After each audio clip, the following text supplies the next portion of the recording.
The national debt hit $34 trillion. Got it. JP Morgan calls this a boiling frog situation for the economy. The US government does not print money, as it is irresponsible and would lead to inflation rates of up to 50% or even 5,000% per year.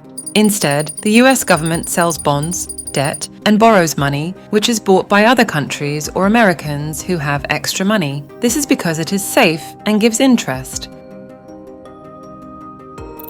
China, for example, gets a lot of dollars from the US for its exports to the US, some of which is used to buy American products. As a result, China buys US debt because it gets some interest on it. However, if there are not enough buyers for US government debt, as has been happening regularly since 2008, then the Federal Reserve or the US Central Bank buys up whatever debt nobody else wants. We now know that the Federal Reserve is not only buying the federal debt, they're buying the debt of profligate, large spending states like California, New York. China uses the dollars to buy a gold mine in Serbia with the dollars, which then Serbia can use to buy oil from Saudi Arabia, as several billion humans are working every day for 8 hours or so, products and services. The problem is that the US economy is borrowing more than it can pay back and that it is producing. Printing money leads to inflation, which leads to high interest rates, depressing the economy, producing less, fewer taxes collected, more money printed, and higher inflation. Why doesn't the US stop spending so much?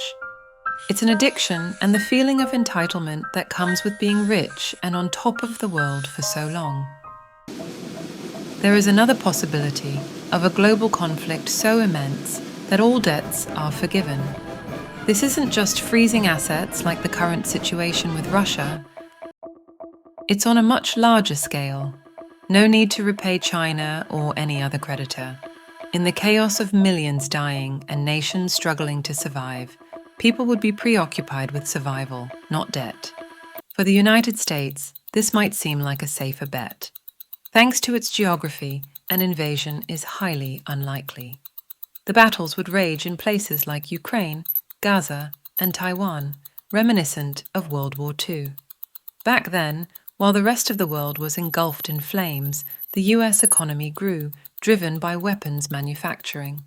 Fast forward to the aftermath, with global infrastructure in ruins, the US would have abundant resources, oil and wheat, that the rest of the world would need to buy.